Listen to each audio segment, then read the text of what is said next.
आप सभी जानते हैं, आज से करीब 2 वर्ष पूर्व Bihar state pollution control board की ओर से इन्वायरमेंटल इश्यूज के ऊपर स्पेशली टेक्निकल विषयों को लेकर के एक लेक्चर सीरीज की शुरुआत की गई थी हमारे डिफरेंट स्टेक होल्डर्स के लिए, जिसमें कि जो इस क्षेत्र में जो नए नए काम हो रहे हैं, जो खोज हो रही है और जो नई चीजें सामने आ रही हैं, उससे लोगों को अवगत कराया जा सके। जो हमारे डिफरेंट स्टेक होल्डर्स हैं, स्टूडेंट्स, रिसर्चर्स, सभी इससे लाभान्वित हो सके, ऐसा इस उद्देश्य के साथ, इस प्रयास के साथ हमने करीब 2 वर्ष पहले इस व्याख्यान माला की शुरुआत की थी। और बहुत हर्ष का विषय है कि इस सीरीज में आज हम 25वें व्याख्यान आयोजित कर रहे हैं। तो एक बार जोरदार तालियां। अ, तो आज का ये व्याख्यान बहुत ही ऐतिहासिक है एक तरह से। सिल्वर जुबली कहते हैं सर, तो ये रजत जयंती व्याख्यान है, सीरीज है। और आज का ये टॉपिक भी उतना ही इम्पोर्टेंट है। इस रजत जयंती को देखते हुए आ, आज का जो विषय है वो एमएसडब्ल्यू मैनेजमेंट, यानी जो म्युनिसिपल सॉलिड वेस्ट, जो नगरीय ठोस अपशिष्ट हैं, उसका हम लोग किस तरह से और बेहतर ढंग से सब स्तरों, हर एक स्तर पे प्रयास हो रहे हैं, लेकिन हम इसे और कैसे बेहतर बना सकते हैं, इस उद्देश्य से आज का ये लेक्चर रखा गया है। और जब हम सॉलिड वेस्ट की बात करते हैं और बेहतर सॉलिड वेस्ट मैनेजमेंट की बात करते हैं, तो अनायास ही इंदौर का नाम सामने आता है। तो जब भी बेहतर जो व्यवस्था है, कभी भी हम बात करते हैं, ये चर्चा करते हैं, या जहन में ये बात आती है, तो इंदौर की बात आती है। और आज इंदौर में जो बेस्ट प्रैक्टिसेस यूज किए जा रहे हैं, उनके एक्सपीरियंसेस को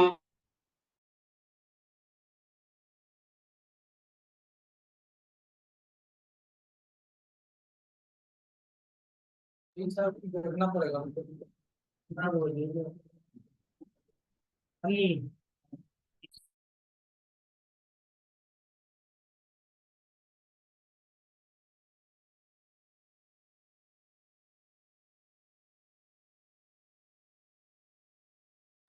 पेमेंट के लिए बोलेगा।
हाँ।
के लिए परिषद के सभी पदाधिकारीगण, विशेषकर डॉक्टर दीपांकर साहा जी, जिनका ये लेक्चर सीरीज उन्हीं का ब्रांड चाइल्ड है, जो सक्सेसफुली मोर देन 2 इयर्स अभी हम लोग एंटर कर रहे हैं। सभी को मेरा बधाई और धन्यवाद।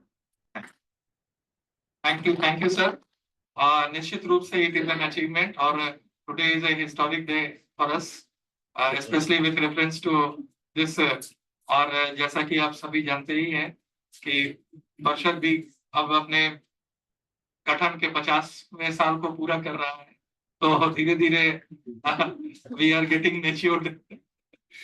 तो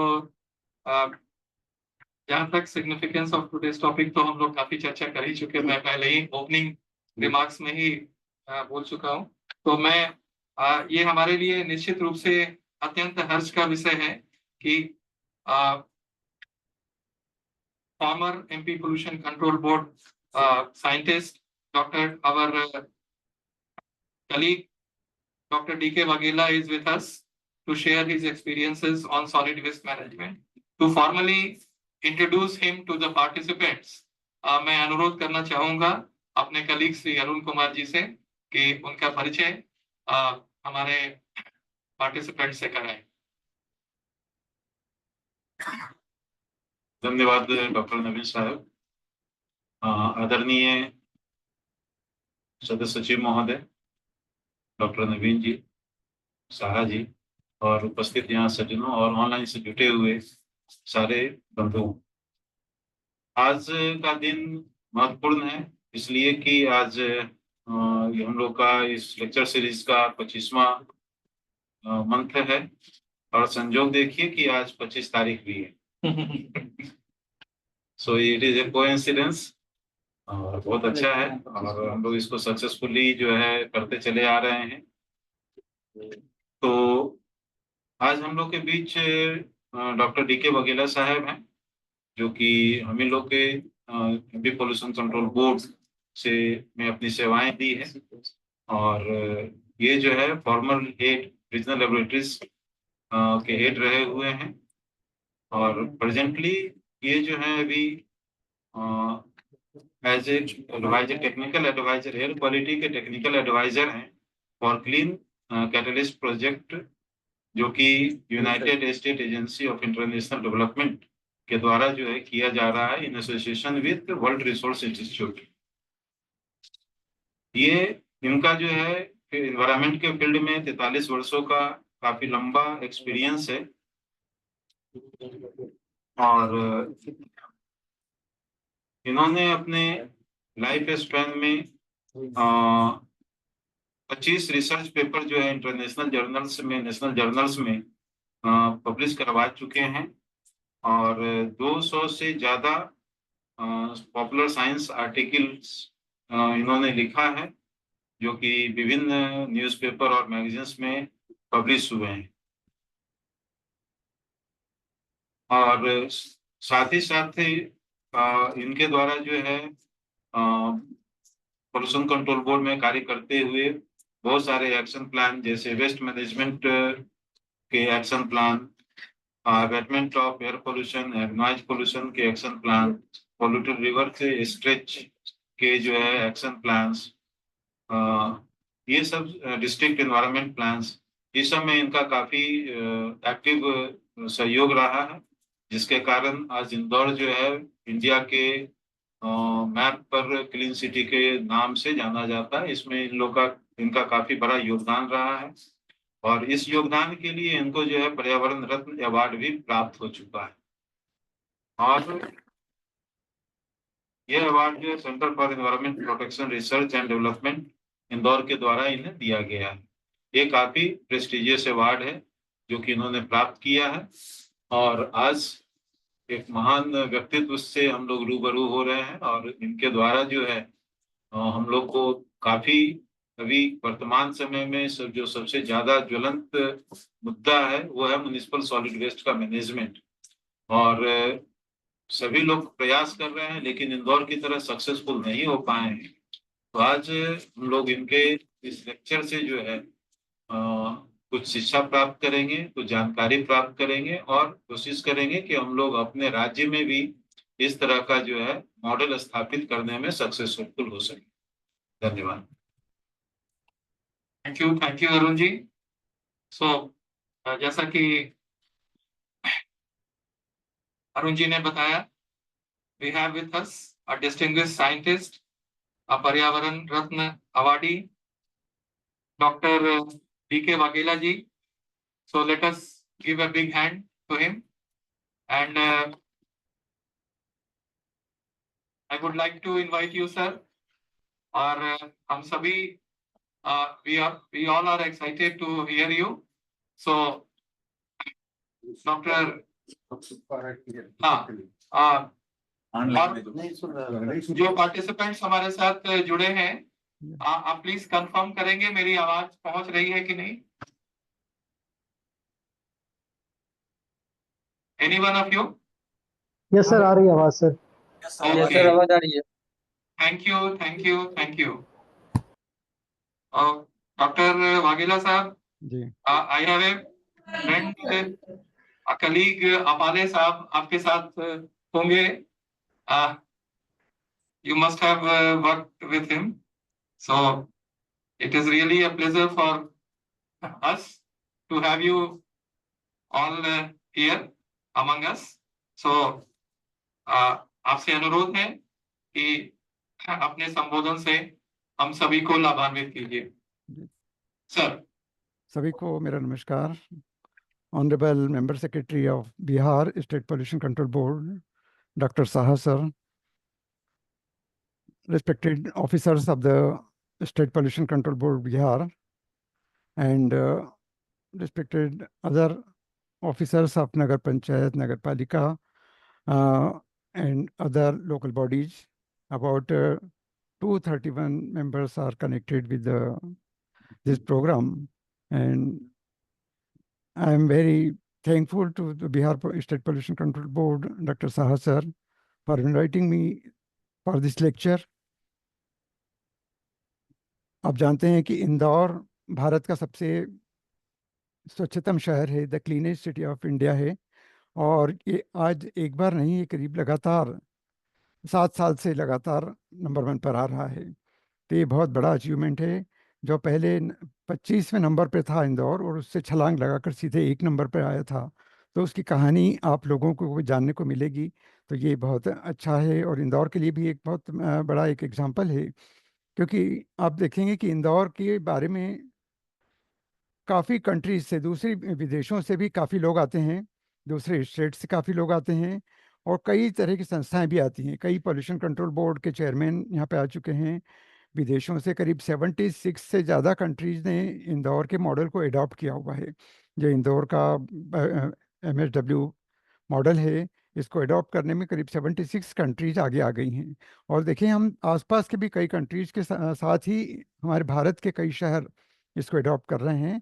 और अभी पिछली बार तो सूरत ने भी नंबर 1 में शेयर किया है, जबकि पहले नंबर 2 पे रहा है सूरत। पर इस बार उन्होंने भी काफ़ी अच्छा परफॉर्मेंस दिया है, और उनको भी नंबर 1 में जॉइंट अवार्ड मिला था। तो मैं अपना प्रेजेंटेशन शेयर करने की अनुमति चाहूँगा, और शुरू करना चाहेंगे अपन।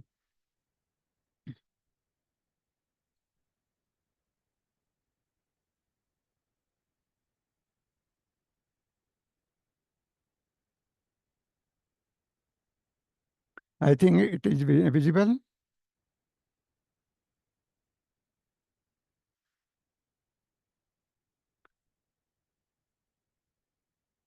Our topic is the MSW management, a case study of Indore, challenges and opportunities with a special reference to the role of state government in making a city clean.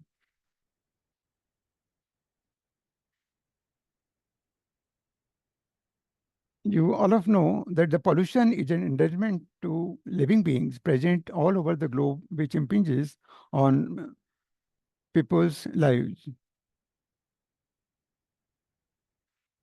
हम जानते हैं कि जो एयर पोल्यूशन हो या water pollution हो, किसी भी तरह के पोल्यूशन से बीमारियां बहुत फैल रही हैं। और आजकल जो गंभीर बीमारियां फैल रही हैं, उनका भी सबसे मुख्य कारण यही है कि पोल्यूशन सभी जगह बढ़ रहा है। चाहे पोल्यूशन PM10 या PM2.5 से हो, या गैसियस पोल्यूशन हो, इनके कारण कई गंभीर बीमारियां फैल रही हैं। इसके अलावा जैसे हम जो प्लास्टिक का यूज हो रहा है, उसके कारण भी कैंसर जैसे असाध्य रोग बहुत जगह फैल रहे हैं, और अधिकतर लोगों को ऐसी गंभीर बीमारियां हो रही हैं जो काफ़ी लाइलाज हैं, जो बहुत खर्चा महंगा है। तो इसलिए गवर्नमेंट का भी ये ध्यान ही गया है कि हम क्लीनेस्ट सिटी की ओर बढ़ें, क्लीनर सिटी की ओर बढ़ें, और शहरों में साफ सफाई जितनी रहेगी उतनी बीमारियां कम होगी। जैसे हम जानते हैं कि हम अपने घरों में भी साफ सफाई जितनी ज़्यादा रखते हैं, घर में वातावरण बहुत अच्छा रहता है, काफ़ी प्लीजेंट रहता है, और सभी को अच्छा लगता है, और बीमारियां हमें कम से कम होती है। क्योंकि हम WHO की रिपोर्ट को देखें कि उन्होंने भी बताया कि करीब 7 million premature deaths every year due to pollution हो रही है। और एयर पोल्यूशन की बात करें तो भारत में ही करीब करीब 2.18 मिलियन डेथ 2021 में रिकॉर्ड हुई हैं। और इस तरह से देखें कि नंबर ऑफ जो डेथ है, वो बहुत डेथ रेट बहुत बढ़ता जा रहा है। उसका कारण यही है कि पोल्यूशन लेवल काफ़ी बढ़ा हुआ है। PM2.5 आपकी बॉडी में जाकर कहाँ पे कैसे डैमेज करेगा, यह आप नहीं जानते हैं, क्योंकि वह तो विजिबल नहीं है। ऐसे अनविजिबल पोल्यूटेंट्स जो हमारे एटमॉस्फेयर में हैं, उनको दूर करने के लिए सबसे बड़ा कारक होता है हमारा MSW। आपका MSW जो म्यूनिसिपल सॉलिड वेस्ट कहा जाता है, हालांकि वो जनरेट वहाँ की जनता करती है, किंतु उसका नाम तो म्यूनिसिपल सॉलिड वेस्ट है, तो वो म्यूनिसिपल कॉरपोरेशन की रिस्पॉन्सिबिलिटी हो जाती है कि उसको डिस्पोजल करें। पर इंदौर ने इसके लिए जो मॉडल एडॉप्ट किया है, वो हम आगे चर्चा करते हैं कि किस कारण से इंदौर को सक्सेस मिली है। तो जैसा कि मैंने बताया था कि जो cleanest city of India Indore, ये लगातार स्वच्छ भारत अभियान के तहत 2017 से 2023 तक लगातार नंबर 1 पे आती रही है। इसके अलावा इंदौर ने वाटर प्लस सिटी का जो अवार्ड है, वो भी सबसे पहली वाटर प्लस सिटी होने का गौरव इंदौर को मिला है।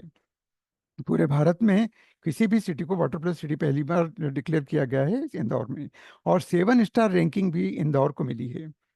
ये सब इंदौर के लिए बहुत ही प्रेस्टिजियस बात है, क्योंकि ये इंदौर हालांकि मध्य प्रदेश की राजधानी भी नहीं है, किंतु फिर भी ये कमर्शियल कैपिटल ऑफ स्टेट है, भारत की व्यावसायिक राजधानी है। और यहाँ पर सबसे ज़्यादा बिजनेस सेंटर हैं, इंडस्ट्रीज हैं, व्हीकल हैं। हालांकि इंदौर का एरिया बहुत छोटा है, इंदौर कोई बड़ा शहर नहीं है, किंतु पॉपुलेशन वाइज देखें तो सबसे बड़ा शहर है, और भारत में करीब 9वां स्थान इसका पॉपुलेशन के हिसाब से आता है। और अभी करीब 34 लेक्स पॉपुलेशन यहाँ पर हो गई है, जबकि व्हीकल की संख्या देखें तो 31 लेक्स के आसपास व्हीकल रजिस्टर्ड हैं। तो आप देखें कि इंदौर एक ऐसा शहर है जो भारत में ऐसा कोई शहर नहीं होगा जहाँ करीब 1:1 का रेशो हो व्हीकल एंड पर्सन का। ऐसा किसी शहर में नहीं होता। जितनी भी दिल्ली, कलकत्ता, मद्रास, बॉम्बे, जितनी बड़ी मेट्रो सिटी हैं, यहाँ पे व्हीकल का नंबर इतना नहीं होता है जितने वहाँ के लोग हैं। तो इस कारण से हम देखें कि इंदौर को एक मैनेज करना एक बहुत डिफिकल्ट टास्क होता है, क्योंकि व्हीकल पॉपुलेशन भी बहुत है, और दूसरी आम जनता की पॉपुलेशन भी बहुत ज़्यादा है, जबकि एरिया बहुत कम है, यानी डेंसली पॉपुलेट सिटी है। और यहाँ स्मार्ट सिटी में भी इसको 100 सिटीज में सिलेक्ट किया गया था, और उसमें भी इंदौर ने काफ़ी अच्छा रैंकिंग दिया है, और बहुत अच्छे काम इंदौर में किए गए हैं। जैसा कि हमें मालूम है कि हम 2 अक्टूबर 2014 से भारत सरकार द्वारा एक स्वच्छ भारत अभियान शुरू किया गया था, और उसमें अर्बन और रूरल दोनों एरियाज को भी शामिल किया गया था। तो हम देखते हैं कि कई प्राइज हमें रूरल एरिया को भी मिलती है, जो छोटी सिटीज़ हैं, नगर पंचायत हैं या नगर पालिकाएं हैं, उन्हें भी इसमें पार्टिसिपेट करने का मौका मिला है। और इंदौर को जो शुरू 2015 से इसने पार्टिसिपेट किया था, और 2017 में ही इंदौर ने नंबर 1 का स्थान प्राप्त कर लिया था। जबकि यहाँ पर आप देखें कि करीब 1200 मैट्रिक टन गार्बेज जो म्यूनसिपल सॉलिड वेस्ट है वो पर डे जनरेट होता है। 1200 मैट्रिक टन बहुत ज़्यादा अमाउंट होता है, और उसको मैनेज करना बहुत कठिन है। और इंदौर ने एक कोशिश की है कि गार्बेज की जो क्वांटिटी है, यह इसको बढ़ने नहीं दिया है, इसको इस तरह से मिनिमाइज किया है कि सभी जगह इस तरह से अवेयरनेस लाई है कि जो हमारा MSW प्रोडक्शन है उसकी क्वांटिटी ज़्यादा नहीं बढ़ पा रही है। तो ये सबसे अच्छा अचीवमेंट है, क्योंकि हमें रिसाइकलिंग पे जोर देना है। जब तक हम रिसाइकलिंग पे जोर नहीं देंगे, हमारा म्यूनसिपल सॉलिड वेस्ट बढ़ता चला जाएगा। और इंदौर ने डोर टू डोर कलेक्शन की जो सर्विसेज हैं वो जनवरी 2016 से ही शुरू कर दी थी। उसके पहले इंदौर में इतनी बुरी स्थिति थी कि यहाँ कई दिनों तक कचरा उठता नहीं था, और जो सिटी में डस्टबिन थी वो करीब 1800 डस्टबिन होती थी, और ज़्यादातर जो म्यूनसिपल सॉलिड वेस्ट थे वो डस्टबिन के बाहर ही पड़ा रहता था, और डस्टबिन के वहाँ फैल जाता था, और वो गलियों में, सड़कों पर फैलता रहता था। उससे काफ़ी गंदगी होती थी, और लोगों को भी काफ़ी अनहाइजेनिक कंडीशन में रहना पड़ता था।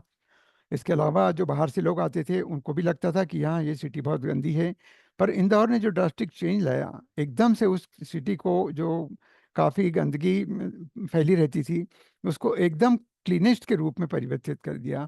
और यही कारण रहा है कि इंदौर को इतना बड़ा चेंज लाने के लिए ही नंबर 1 का पुरस्कार मिला। और हर बार इंदौर ने कुछ नया किया। जब तक आप नवाचार नहीं करेंगे, कुछ नई इनोवेशन नहीं करेंगे, तब तक कोई प्राइज नहीं मिलता है। तो आपको हर बार, हर साल कुछ न कुछ नया इनोवेशन, नया नवाचार उसमें जोड़ना होगा, तभी जाके हमें प्राइज मिलती है।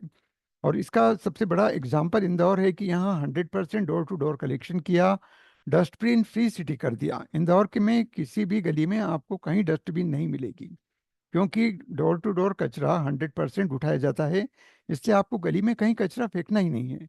लिटर बीन जरूर है थोड़ी कुछ सड़कों पर, जहाँ पर कचरा, सड़कों पर तो कहीं ना कहीं कोई फेंकेगा, वहाँ तो घर नहीं है, तो वो कहाँ पर कचरा फेंकेगा। तो छोटी लिटर बीन कहीं कहीं लगाई जाती है, वो सिर्फ उसको भी सुबह और शाम कलेक्ट कर लिया जाता है, यानी उसको भी ओवरफ्लो नहीं होने दिया जाता है। तो इस तरह से जो कचरा 100% रोजाना कलेक्ट होता है, कभी भी ऐसा नहीं होगा कि एक दिन का कचरा दूसरे दिन आएगा, लेने आएगा कोई। और उस कचरे का सेग्रीगेशन भी पहले तो सोर्स पे ही हो रहा है, जहाँ से हम कचरा उठाया जाता है वहाँ पर ही कचरे का सेग्रीगेशन होगा, सूखा और गीला कचरा। उसमें बहुत ही स्ट्रिक्ट इंदौर है कि इस तरह से जो सेग्रीगेशन है, उसमें अमेरिका की टीम भी आई थी, हमारी WRI की टीम भी यहाँ विजिट कर चुकी है। तो उन्होंने भी ये कहा कि इस तरह का सेग्रीगेशन तो हमारे अमेरिका में भी नहीं होता है।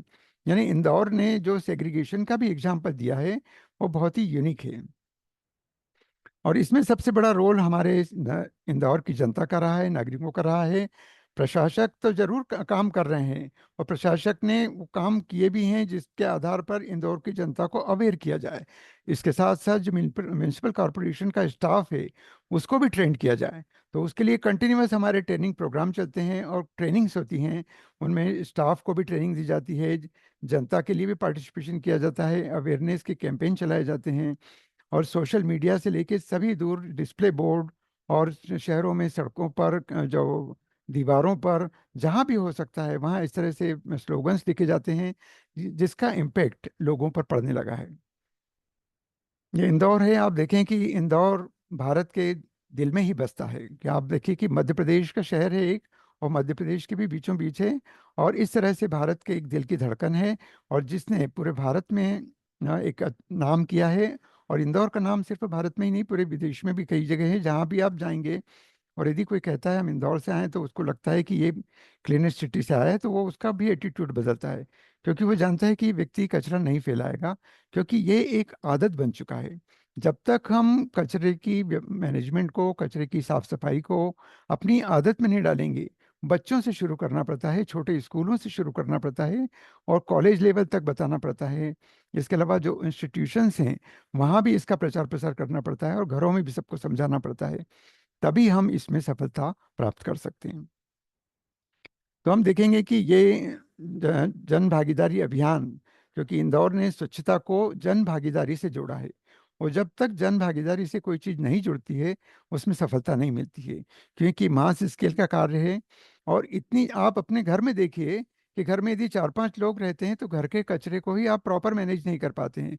कोई ने कचरा कॉपी में से कागज फाड़ के कहाँ फेंक दिया, किसी ने कोई रेपर इधर उधर फेंक दिया।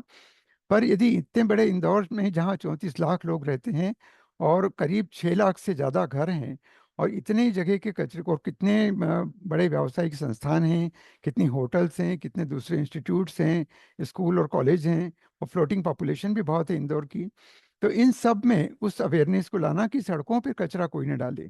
कोई जैसे बस में से जा रहा है और उसमें से वो खाकर कोई रेपर फेंक देता है, तो तुरंत वहाँ कोई खड़ा होगा तो वो उठा के उसको एक तरफ कर देता है।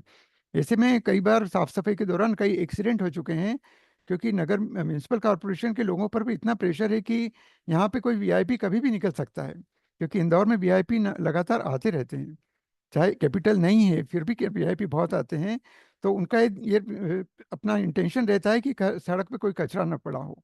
कोई कार में से कचरा फेंक के चला गया तो वो उठाने चला जाता है, तो ऐसा एक एक्सीडेंट हुआ तो एक व्यक्ति की उसमें डेथ भी हो गई, क्योंकि पीछे से उस गाड़ी जो आ रही थी उसे पता नहीं था कि यहाँ पे वो कचरा उठाने के लिए झुक जाएगा, और वो तेज से आ रहा था तो उसमें एक्सीडेंट हो गया।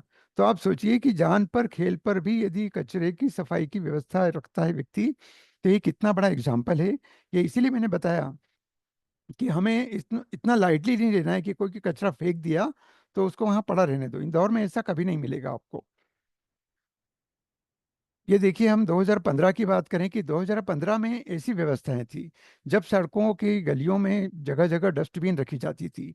छोटी डस्टबिन कम छोटी पड़ जाती है तो बड़ी डस्टबिन रखने लगी, फिर उसको लिफ्ट करने वाली डस्टबिन रखने लगी, क्योंकि ट्रांसफर करना मुश्किल हो रहा था। पॉपुलेशन डे बाय डे बढ़ती चली जा रही थी इंदौर की। तो 2015 में इन डस्टबिन को हटाने का निर्णय लिया गया। सबने ये सोचा कि डस्टबिन को हटाना तो बहुत कठिन होगा, कि इतना कचरा कहाँ जाएगा जब डस्टबिन से ही कचरा नहीं उठ पाता है, कचरा पूरे सड़कों पे फैला रहता है, गलियों में फैला रहता है, तो उसको हम किस तरह से साफ रखेंगे। पर एक बिल्कुल परिवर्तन आया, और इस परिवर्तन ने इंदौर का पूरा रंग रूप बदल दिया। कि आप देखें कि आगे आपको दिखेगा कि किस तरह से सड़कें साफ रहने लगी। ये देखिए, इंदौर का जहाँ कचरा डंप किया जाता था वो ट्रेंचिंग ग्राउंड बहुत पुराना था, और 100 साल से ज़्यादा उस देवगुड़िया स्टेशन पर, जहाँ पे एक थोड़ा हिली एरिया है और भगवान शंकर का मंदिर भी पास में है, वहाँ देवगुड़ाड़ी के पहाड़ियों के पास में इस पूरे शहर का कचरा, वो करीब 15-20 किलोमीटर दूर है इंदौर से, वहाँ पर ही डंप किया जाता था। और होता यह है कि इसमें मीथेन जनरेशन भी होता है, तो उसके कारण भी आग लग सकती है। बायोमास उसमें जलने लगता है कई बार, और फिर क्या होता है कि जो कचरा बीनने वाले आते हैं उसको मेटल लेना होता है, तो वो भी उसमें कचरे में आग लगा देते थे। तो उसके कारण वहाँ हमेशा धुआं उठता रहता था, carbon monoxide, carbon dioxide, particulate matter, और बहुत ही न्यूसेंस वाली एक्टिविटी थी। उसके कारण बहुत ही गंदगी छाई रहती थी, और जो सड़कों पर वहाँ से वहाँ निकलते थे उनका एक्सीडेंट भी हो जाता था, क्योंकि दिखाई नहीं पड़ता, लोगों को अपने कांच चढ़ाना पड़ते थे, इतनी बुरी हालत थी। तो ऐसे पहाड़ी को फिर हमें बदलना था। तो 2016-17 में फिर हमारे यहाँ इंदौर में जो आईएएस ऑफिसर आए थे, आशीष सिंह, उसके पहले मनीष सिंह थे आईएएस ऑफिसर, कभी भी नगर निगम के प्रशासक रहे, कमिश्नर रहे। उन्होंने इसकी शुरुआत करवाई, और सुबह 5 बजे उठ के वो सफाई देखने जाते थे। ये एक इंदौर का रूटीन है। आज कमिश्नर भी नया ज्वाइन करता है यहाँ पे, तो वो कमिश्नर सबसे पहले रात को, कमिश्नर ने भी 8 बजे ज्वाइन किया, और दूसरे दिन संडे था, फिर भी वो मॉर्निंग में 6 बजे उठकर वो सुबह सफाई देखने चले गए। और डेली का उनका रूटीन है कि सुबह 5 साढ़े 5 बजे उठ के उनकी एक टीम को बुला लेते हैं, और किसी भी एरिया में जाके सफाई देखते हैं कि यहाँ के एरिया की सफाई हुई या नहीं। यदि गंदगी है या वहाँ पे साफ करने वाला सफाई कर्मी नहीं आया है, तो उसके ऊपर कार्रवाई होती है।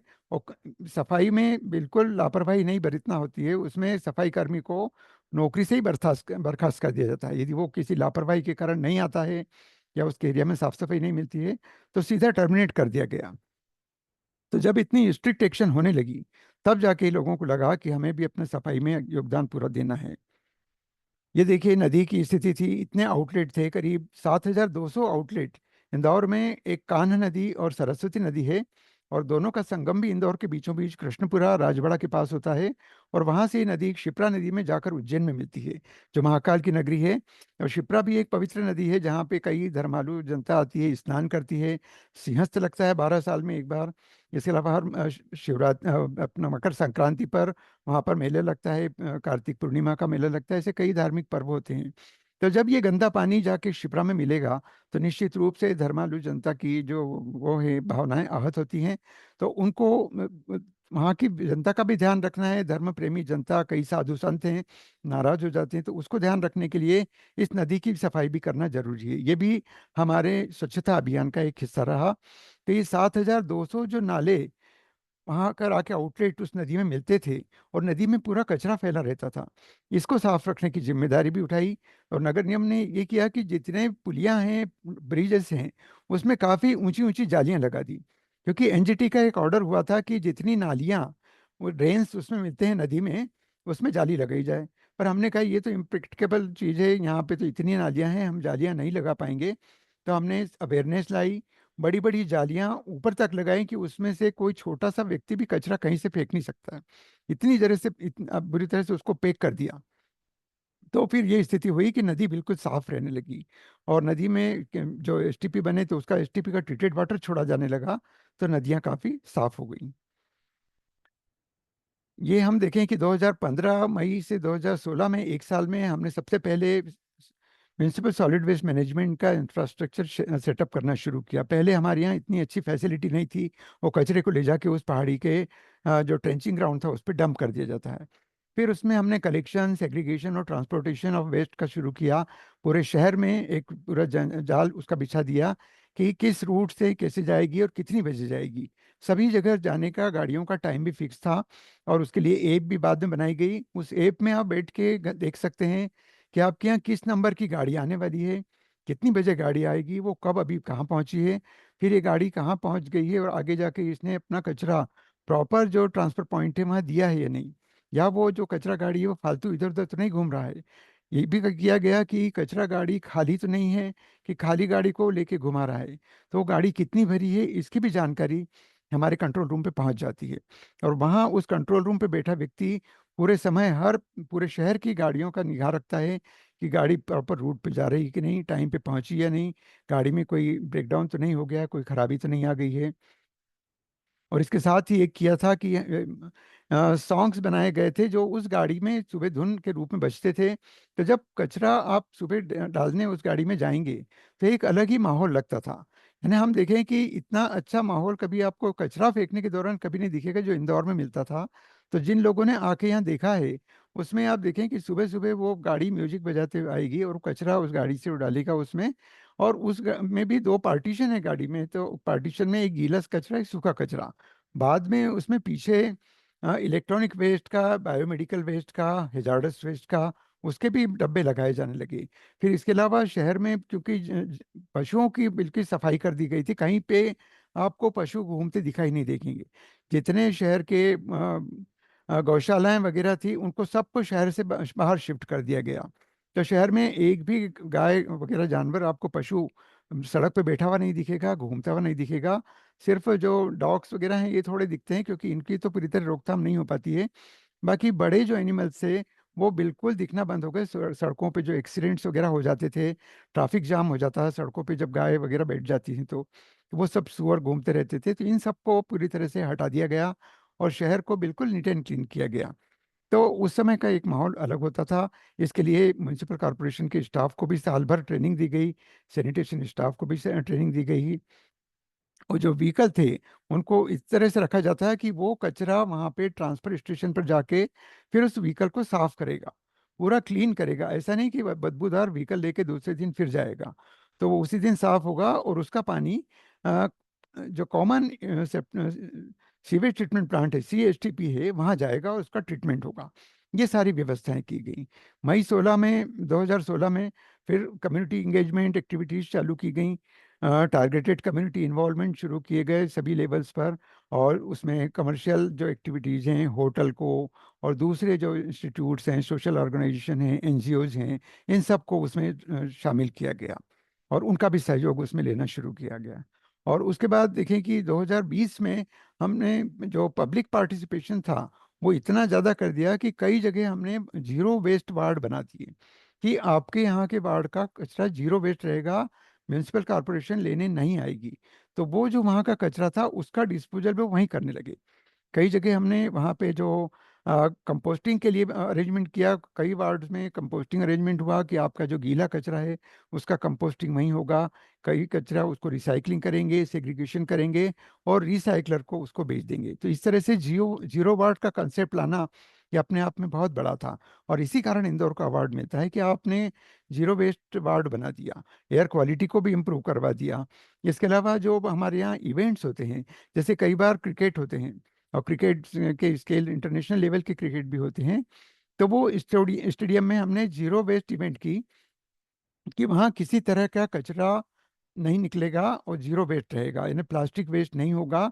और कई तरह से हमने ये किया है कि कुछ जो मार्केट्स हैं वो मार्केट्स को भी जीरो वेस्ट कर दिए हैं। तो वहाँ पे जो यूटेंसिल, बर्तन, प्लेट्स और ये सब रखे जाते हैं वो मेटल और उसके होते हैं, उनको धो के वॉश करके फिर काम में लिया जाता है, उनको फेंका नहीं जाता है। यानी किसी तरह से उसको, जो डिस्पोजेबल ग्लास हैं, डिस्पोजेबल प्लास्टिक हैं, इनका उपयोग उसमें पूरी तरह से बैन है। उसके लिए हमने बर्तन बैंक भी बनाया है। कई जगह बर्तन आपको फ्री ऑफ कॉस्ट अवेलेबल रहेंगे, कि आपको यदि आपको फंक्शन करना है तो आप ये जो दूसरे डिस्पोजेबल मटेरियल ला रहे हैं, प्लास्टिक की चीज़ें ला रहे हैं, आइटम्स ला रहे हैं, प्लेट्स, ग्लास या और चम्मच और इस तरह से सामान ला रहे हैं, तो ये कोई भी सामान आपको नहीं लेना है, क्योंकि आपको जीरो वेस्ट का कंसेप्ट को अडॉप्ट करना है। इसके अलावा टेक्नोलॉजिकल इंटरवेंशन शुरू किए, अपग्रेडेशन ऑफ मैनेजमेंट प्रोसेसेस शुरू की हमने। जो शिफ्ट थी उसमें 3 शिफ्ट में उसको वहाँ पे साफ सफाई शुरू करवाई। उसमें पहला ये था कि मॉर्निंग में जो सफाई होती है, मॉर्निंग की सफाई के बाद कई जगह कमर्शियल एरिया है वहाँ इवनिंग में भी होगी। और कहीं जहाँ रात को चौपाटियाँ लगती हैं, हमारे यहाँ जैसे सराफा है, छप्पन दुकानें हैं, इस तरह से बहुत से मार्केट्स हैं जो रात भर चलते हैं। रात में भी वहाँ काफ़ी रश रहता है, 2-2, 3-3 बजे तक लोग खाने पीने के लिए लगे रहते हैं। तो वहाँ पर रात में भी सफाई होती है और रात में भी गाड़ियाँ जाती है। और जो मैकेनाइज स्वीपिंग है, ये रात के 10 बजे से सुबह 6 बजे तक शहर के जो मुख्य मार्ग हैं उसकी मैकेनाइज स्वीपिंग करते हैं। और जो रोड साइड में डिवाइडर के पास जो कचरा या डस्ट इकट्ठी होती थी उसको पूरी तरह से साफ कर देते हैं। क्योंकि यही डस्ट जमी जो रहती है, ये व्हीकल के एग्जॉस्ट से जब प्रेशर से हवा उड़ती है उसका एग्जॉस्ट के टेल पाइप से, तो वो धूल वापस हवा में उड़ने लगती है। तो यदि आपने वहाँ धूल नहीं जमी रहेगी, क्योंकि अधिकतर जगह देखिए आप कि काफ़ी धूल अपने डिवाइडर के पास या सड़कों के किनारे पे जमा होती है। ऐसे इंदौर में आपको कहीं पे भी 1% भी धूल जमा नहीं मिलेगी, क्योंकि ये धूल रोटेट नहीं हो। इसके लिए एयर पोल्यूशन को आपको कम करना है, तो उसके लिए भी ज़रूरी है। तो उसकी सफाई मैकेनाइज स्वीपिंग से होती है। और काफ़ी यानी 28 मशीनें मैकेनाइज स्वीपिंग की चलती हैं। वो रात भर सफाई का काम करती है, कभी कभी दिन में भी जहाँ ज़रूरत होती है तो वहाँ दिन में भी भेजी जाती है। इसके अलावा 3 शिफ्ट में अपना मैनुअल स्वीपिंग भी चलती है। जहाँ पर कचरा वो करना है, वहाँ कचरा लिफ्ट करने के लिए गाड़ियाँ रात को भी जाती है। यानी जब पूरे शहर में यदि लोग सोते रहते हैं तब भी सफाई का काम जारी रहता है। सफाई कभी नहीं रुकती, रात में भी चालू रहती है। इवन आपको सबसे बड़ा एग्जाम्पल दें कि जब बारिश होती है, बहुत तेज बारिश होती रहती है कि हम सड़कों पे जाते नहीं हैं, उस समय भी हम देखते हैं कि कई तरह का कचरा बह के सड़क पे आता है। तो हमारे जो सफाई कर्मी हैं वो बरसते पानी में बहुत तेज बारिश में भी वहाँ जाते हैं और सड़कों की सफाई करते हैं। जबकि ऐसा नज़ारा आपको कहीं देखने को नहीं मिलेगा कि बारिश में सड़कों की सफाई कौन करेगा, क्योंकि आप ये समझते हैं कि कचरा तो पानी के साथ बह जाएगा, वो तो रुकेगा नहीं। पर ऐसा नहीं होता, कचरा फिर भी कई जगह से बह के आ जाता है, तो उसकी भी सफाई इंदौर में होती है। तो ऐसा यूनिक एग्जाम्पल इंदौर ने जो प्रस्तुत किया है, वाकई में सभी को अपनाना चाहिए। फिर वेस्ट टू हेल्थ के लिए बात करें, कार्बन क्रेडिट की बात करें, तो इंदौर में इतने काम किए हैं कि कार्बन क्रेडिट भी करोड़ों में कमाई जा रही है। बायो सीएनजी प्लांट जो लगाया गया है 550 मेगावाट का, उस 550 मेगावाट प्लांट का भी आप एशिया में सबसे बड़ा प्लांट है, उसका भी आगे मैं बताऊंगा। उससे भी जो बायोगैस जनरेट होती है उसको बसों और दूसरे व्हीकल्स में यूज की जाती है। इसके कारण हम दूसरा जो फ्यूल है हमारा, पेट्रोल डीजल, वो सब बचा पाते हैं। और ड्राई वेस्ट प्रोसेसिंग प्लांट जो ट्रेंचिंग ग्राउंड के पास है, वो भी बहुत यूनिक है, वो भी देखने लायक है। कान्ह सरस्वती की क्लीनिंग का और रिजुविनेशन का जो उसके पुनरुद्धार है, जो पुनर्जीवित करने का अभियान है, वो भी जारी है, वो भी इसी का एक पार्ट है। या आप देखिए कि इंदौर की सड़कें हैं इस तरह से साफ रहती हैं, आप कहेंगे कि ये सिर्फ किसी फोटो खींचने के लिए है, ऐसा नहीं है। नॉर्मल कंडीशन में दिखेगी, कोई भी आता है, कोई भी दिखता है कभी भी, तो उस ये देख सकता है कि इंदौर की सड़कों पे कचरा नहीं दिखता है। ये बीन फ्री सिटी है, लिटरिंग फ्री सिटी है, डस्ट फ्री सिटी है। यानी इंदौर की सड़कों को डस्ट फ्री होने का अवार्ड भी मिल चुका है, नंबर 1 का। कई कम से कम 6-7 पुरस्कार हर बार इंदौर जीतता है। उसमें सिर्फ क्लीनेस्ट सिटी का नहीं है, दूसरे भी बहुत से अवार्ड हैं, वो भी इंदौर जीतता रहता है। फर्स्ट वाटर प्लस सिटी है, 7 टाइम्स जो क्लीनेस्ट सिटी बनी है, वो अवार्ड आप जानते ही हैं। अब हम सॉलिड वेस्ट मैनेजमेंट की बात करें, 6 तरह के कचरे को यहाँ पे अलग अलग किया जाता है। आप देखिए कि door to door collection of 6 type of waste from 5.85 lakhs houses, यानी करीब 6 लाख घर हैं, वहाँ से 6 तरह के कचरे को अलग करना। और फिर इस कचरे को ले जाके जो हमारा सॉलिड वेस्ट मैनेजमेंट साइट है, मैनेजमेंट स्टेशन है, वहाँ पे करीब 36 कैटेगरीज में अलग अलग करते हैं और फिर उसको रिसाइकलिंग करते हैं। क्योंकि आप देखेंगे कि इतना कचरा ले जाने के बाद यदि कोई कचरा बचेगा तो फिर उसको फेंकेंगे कहाँ, हमें फेंकना तो है नहीं। बहुत ही कम कुछ ऐसा कचरा बचता है जिसका किसी तरह से रीयूज नहीं होगा, उस कचरे को वहाँ पे एक जगह इकट्ठा किया जाता है। बाकी आप देखें कि जो सीएनडी वेस्ट है, जो निर्माण और विध्वंस से, जो बिल्डिंग बनाने के दौरान या बिल्डिंग तोड़ने के दौरान जो कचरा निकलता है, उसके लिए एक प्लांट अलग है। वो 100 टन का प्लांट है, जिसमें करीब 70-75 टन वेस्ट रोजाना आता है। और उससे हम पेवर ब्लॉक्स वगैरह बनाते हैं और उसको रिसाइकलिंग करते हैं। उसमें रेती गिट्टी और सब अलग करके, लोहा अलग करके उसका फिर से रिसाइकलिंग होता है। इस तरह से आप देखेंगे कि sanitary waste, electronic waste, domestic hazardous waste, non plastic waste और वेट वेस्ट, ये सभी कचरा अलग अलग इस गाड़ियों के माध्यम से होता है। गीला कचरा, सूखा कचरा, जैसे मैंने बताया कि कई बार ये हुआ कि लोग आते हैं, वो गीला कचरा सूखा कचरा मिक्स करके ले आते थे घर पे। और जब वो कर्मचारी देखता है कि उसने जो कचरा डाला है इसमें तो गीला सूखा मिक्स है, तो वो जो डालने वाला आता है उस जनता से बोलेगा कि आप इसी में से, गाड़ी में से कचरा निकालो और अलग अलग करो।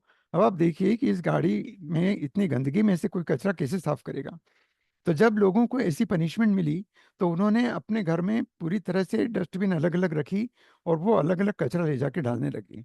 तो इस तरह से व्यवस्था जब डोर टू डोर हो गई तो अब किसी को दिक्कत नहीं होगी। अदरवाइज आप 1200 मैट्रिक टन कचरे को सेग्रीगेट करने का कल्पना ही नहीं कर सकते। 1200 मैट्रिक टन बहुत ज़्यादा कचरा होता है, और डेली यदि आपने एक दिन भी कोई काम नहीं किया तो दूसरे दिन तो 2400 मैट्रिक टन हो जाएगा। तो इतनी बड़ी क्वांटिटी को कैसे हैंडल करेंगे, ये बहुत डिफिकल्ट टास्क है। इसी कारण कोविड के दौरान भी जब पूरे शहर में कर्फ्यू लगा हुआ था, सन्नाटा था, उस समय भी हमारा municipal solid waste management plant पूरी तरह से चलता रहा, उसमें कभी कोई रुकावट नहीं आई। जबकि सभी जगह लोग काम करना जाना बंद कर देते थे, और यहाँ पर इस म्यूनिसिपल सॉलिड वेस्ट के को हैंडलिंग करने के लिए जाना यानी बीमारी का घर है होगा। वहाँ पे कितनी बीमारियाँ आती होंगी, वहाँ जो वेस्ट आता है उसमें सभी तरह के कोविड वेस्ट भी आता था, तो उस सबको अलग करना, उसका जो बायोमेडिकल वेस्ट के इंसिनेटर्स हैं उसमें भेजना, हेजार्डस वेस्ट जो है वो hazardous waste management site Indore के पास पीथमपुर में है, वो पूरे एमपी की साइट एकमात्र साइट है। इलेक्ट्रॉनिक वेस्ट मैनेजमेंट की भी एक साइट इंदौर में ही है, पूरे एमपी की साइट है, वो भी यहीं पर है। तो सभी कचरा यहाँ पे प्रॉपरली डिस्पोजल हो जाता है। फिर हम देखें कि transportation of waste in segregated manner, ये भी करीब हम देखें कि 1700 प्लस व्हीकल्स उसके लिए जो लगाई गई हैं, उसमें हम देखें कि 27-28 करीब हो गई हैं आजकल। तो मैकेनाइज रोड स्वीपिंग मशीन है, और 148 लीटर बीन्स और रोड स्वीपिंग वेस्ट व्हीकल्स हैं। फिर वो वहाँ से जाके जहाँ पे लिटर बीन लगी हुई है, वो ऐसा नहीं कि ओवरफ्लो होने लग जाए। यदि ओवरफ्लो होगी तो सड़क पे कचरा आ जाएगा, तो उसको उठाने के लिए गाड़ियाँ अलग लगा दी हैं। फिर मीट कलेक्शन व्हीकल अलग हैं, बल्क वेस्ट व्हीकल अलग हैं, और 575 D2D वेस्ट व्हीकल्स अलग हैं डे टू डे कलेक्शन के, और 15 CND व्हीकल्स हैं जो CND वेस्ट के अभी सूचना मिलने पर लाते हैं, या उनको पड़ा हुआ दिखेगा, कहीं से खबर मिलेगी या कंप्लेन आती है तो कंप्लेन के बेस पे लेके आएंगे। 85 गार्डन वेस्ट व्हीकल्स अलग हैं जो बल्क प्रोड्यूसर हैं, जिसके यहाँ 50 केजी से ज़्यादा कचरा निकलता है, उसमें उसको कहा जाता है या तो अपना कचरा आप खुद उसको डिस्पोजल करवाइए, या उसको अलग से बुला के दीजिए, तो उसके लिए व्हीकल्स अलग जाती हैं। घर के लिए अलग कचरा होता है, और जो 50 केजी से अलग कचरा जहाँ निकलता है उसके लिए अलग व्हीकल चलती है। फिर जो 93 सीवर क्लीनिंग व्हीकल्स अलग हैं। इस तरह से इंदौर में 100% कवरेज सभी वार्ड का होता है। करीब 85 वार्ड्स हैं, और उनको 19 जोन में कर रखा है, कैटेगराइज कर रखा है।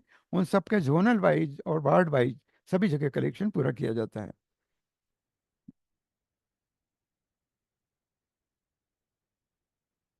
ये state of art ultra modern mechanise garbage transfer station, ये आप देखेंगे कि क्योंकि इतना बड़ा शहर के जो 85 वार्ड हैं, उसका कचरा यदि वहां तक ले जाएंगे तो व्हीकल का मूवमेंट भी बहुत ज़्यादा होगा, पोल्यूशन ज़्यादा होगा, प्लस फ्यूल ज़्यादा लगेगा। तो इसलिए नगर निगम ने करीब 8 से 10, अभी पहले 8 थे, अभी 10 मॉडर्न मैकेनाइज ट्रांसफर स्टेशन बना दिए हैं। और वहाँ पे ये कचरा गाड़ियाँ जाती हैं, वो बड़े सेल में उसको कचरे को डालेगी। गीला कचरा सूखा कचरा अलग होता है, गीले कचरे को भी कंप्रेस किया जाता है, और सूखे कचरे को भी कंप्रेस करके उस सेल के थ्रू फिर उसको डिस्पोजल के लिए भेज दिया जाता है। यह आप देखिए कि ये जो दिख रहा है ये कंट्रोल रूम है। इस कंट्रोल रूम में बड़ा स्क्रीन लगा हुआ है, और बहुत सारे ऑपरेटर बैठे होते हैं जो रियल टाइम व्हीकल ट्रैकिंग करते रहते हैं कि कौन सा व्हीकल कहाँ जा रहा है, क्या गड़बड़ी आ रही है, पूरी लोकेशन, क्योंकि सब GPS बेस्ड है, उनको सब दिखता रहता है, और रूट कवरेज और सभी उनका जो मॉनिटरिंग है वो पूरी तरह से करते हैं। इसके अलावा जो वेइंग सिस्टम है डिजिटाइज है वो भी, और फ्यूल मैनेजमेंट सिस्टम भी रखा है कि कोई फ्यूल में भी कोई गड़बड़ ना करे, जिससे कि फ्यूल मैनेजमेंट भी प्रॉपर हो, ज़्यादा अनावश्यक फ्यूल वहाँ ना जाए। ये इस तरह से ट्रैक में सब आपको पता चलता है वहाँ पे कि कौन सी गाड़ी कहाँ घूम रही है, उसका डेविएशन अलर्ट है। यदि उसको बोलना है कि आप यहाँ से दूसरी जगह चले जाएं, उस जगह का कचरा उठाना है, इसके भी कंप्लेन मिलेगी तो वहाँ जा सकता है। ये जो बायोगैस CNG प्लांट है, ये 550 टन पर डे का है, और यहाँ करीब इतना वेस्ट पर डे आ सकता है, क्योंकि इंदौर में जो कचरा निकलता है उसमें गीला कचरा करीब 650 टन के आसपास है। तो इसलिए उसमें कुछ तो खुद अपना बायो कंपोस्टिंग करते हैं और डिस्पोजल खुद करते हैं, तो बाकी का जो 550 टन यहाँ डिस्पोजल होने के लिए आता है, और उसको फिर देख के उसमें भी चेक किया जाता है, और उसको चेक करने के बाद ही जो अपने वेसल्स हैं और रिएक्टर्स हैं उसमें भेजा जाता है। इस तरह से जो करीब 17,000 वो हैं केजी प्लस करीब 17 टन CNG पर डे वहाँ बनती है, और जो वो प्रोड्यूस होती है उसको वहाँ पे फ्यूल स्टेशन बना दिए हैं, और उनके फ्यूल स्टेशन के माध्यम से उनको बसेस में दिया जाता है। इस तरह से 400 बसेस और 1500 प्राइवेट व्हीकल्स CNG पे इंदौर में चल रहे हैं, और करीब जो 100 टन उसमें कंपोस्ट भी जनरेट होता है। उस कंपोस्ट का वापस से यूज खाद के रूप में आसपास के किसानों को फर्टिलाइजर के लिए दिया जाता है। फिर ये देखिए पूरा वहाँ का वेस्ट मैनेजमेंट साइट का ओवरव्यू है। इस तरह से सेग्रीगेशन होता है, सारा मैकेनाइज्ड सेग्रीगेशन है, उसमें कुछ मैनुअल सेग्रीगेशन करना पड़ता है, उसके लिए भी लोग वहाँ पे अवेलेबल रहते हैं। ये देखिए नाइट में भी चलेगा, वहाँ पे लाइट की भी व्यवस्था पूरी रहती है। ये जो आपको दिख रही है मैकेनाइज्ड स्वीपिंग मशीन, ये पूरा रोड साइड का कचरे को पूरा साफ करती है। इसमें ये बाहर से इंपोर्ट की गई थी, यहाँ पे तो इस तरह की मशीनें नहीं थी, क्योंकि पहले जो इंदौर में मशीनें ली गई थी उसमें यह होता था कि ड्राई बेसिस पे वो वैक्यूम क्लीनिंग करती थी। और आप देखें कि ये ड्राई बेसिस पे जो वैक्यूम क्लीनिंग करती थी तो उससे काफ़ी डस्ट उड़ती थी। जब वो वैक्यूम क्लीनिंग मशीन वहाँ पे चलती थी तो वहाँ का एटमॉस्फेयर में काफ़ी डस्ट हो जाती थी, वहाँ निकलना मुश्किल होता था। तो इसमें ये सिस्टम रखा गया है कि वो पहले वहाँ पे वाटर स्प्रे करता है। वाटर स्प्रे करने के बाद उसका जो ब्रश है वो ब्रश घूमने लगता है, तो वो ब्रश वहाँ से जो वेट डस्ट है उस वेट डस्ट को सक करता है और उसको एक कन्वेयर बेल्ट पे ले जाता है। उस कन्वेयर बेल्ट पे वो डस्ट डिपॉजिट हो जाती है और वो डस्ट वहाँ से रिमूव होती जाती है धीरे धीरे। और थोड़ी देर बाद जब उसका डस्ट वो भर जाता है तो उसको फिर रिमूव कर दिया जाता है, अलग कर लिया जाता है। इस तरह से ये जब क्लीनिंग होती है तो वहाँ किसी तरह की डस्ट नहीं उड़ती है, क्योंकि पूरा डस्ट फ्री क्लीनिंग होता है, ये पूरा मैकेनाइज्ड स्वीपिंग, और पूरे रात भर इससे काम चलता रहता है वहाँ पर। ये बायोगैस प्लांट है, इसमें हमारे क्लीन एयर कैटलिस्ट की टीम वहाँ से अमेरिका से भी आई थी और काफ़ी बाहर से लोग आए थे, उन्होंने इस प्लांट का विजिट किया था पिछले साल में। तब इन्होंने भी देखा, काफ़ी तारीफ की कि वाकई में ये जो सिस्टम है बहुत ही यूनिक है और इस तरह का बायोगैस प्लांट अमेरिका में भी नहीं है, ऐसा उन्होंने बताया था। तो जबकि हम अभी इसको एशिया का नंबर 1 मानते हैं, पर मैं समझता हूँ कि ये पूरे विश्व में काफ़ी यूनिक प्लांट है और ऐसे प्लांट को हमें सभी जगह ऐसा कहीं ना कहीं थोड़ा होना चाहिए, जिससे निश्चित रूप से हम भारत की जो पोल्यूशन की स्थिति उसको भी काफ़ी सुधार सकते हैं।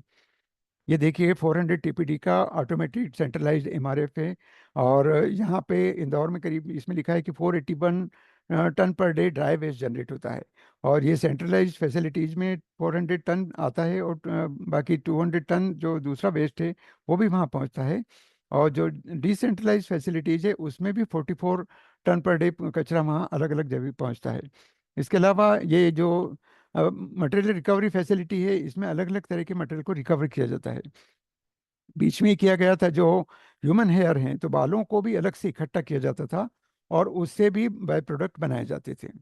तो अभी वो प्लांट नहीं चल रहा है, पर ऐसे यूनिक काम किए गए कि करीब 36 आइटम्स इस वेस्ट में से अलग किए गए और उनका रिसाइकलिंग और रीयूज किया गया। ये देखिए 2015 में इस तरह से स्थिति थी, पूरा धुआं धुआं होता था। फिर 2017 में इसको जो करीब 15 lakh metric ton 15 lakh metric ton legacy waste जो करीब पिछले 100 सालों से वहाँ डंप होता था, वो काफ़ी डिकम्पोज भी हुआ होगा, फिर भी करीब 15 lakh metric ton legacy waste वहाँ पड़ा था। वो बायो रेमेडिएशन से उसको पूरा न्यूट्रलाइज किया गया और वहाँ पे सिटी फॉरेस्ट डेवलप किया गया। आप देखिए वहाँ इतनी ग्रीनरी है कि वहाँ अब, पहले तो वहाँ खड़े होना मुश्किल था, आज वहाँ पे प्रिंसिपल सेक्रेटरी भी बैठ के वहाँ पे, जब इसको किया तो 2020 में जब प्रिंसिपल सेक्रेटरी आए थे तो उन्होंने वहीं बैठ के चाय नाश्ता वहाँ पे किया था।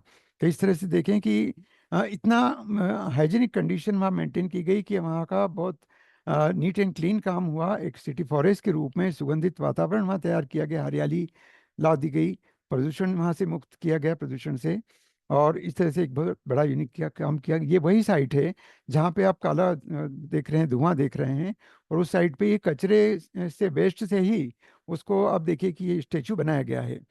तो ये जो यूनिक काम है ये इंदौर में जो किए गए हैं, ये पूरे भारत के लिए बहुत ही अप्रिशिएबल हैं और अडॉप्ट करने जैसे हैं। और इसमें करीब रिक्लेमेशन ऑफ और 100 एकड़ लैंड वर्थ रुपीज 300 करोड़, करीब इतने बड़ी जो जमीन वहाँ वेस्ट पड़ी थी उसको काफ़ी काम में लाने लायक बना गया है, सिटी फॉरेस्ट के रूप में बना दिया गया। और करीब 1.5 लाख ट्रीज वहाँ लगाए गए हैं। और अभी आपने सुना होगा कि इंदौर में 12 लाख से ज़्यादा, करीब 12.75 लैक्स ट्रीज ट्री प्लांटेशन एक ही दिन में 24 घंटे में किया गया। ये भी यूनिक है और इंदौर को का नाम उसमें Guinness book of world record में शामिल किया गया है।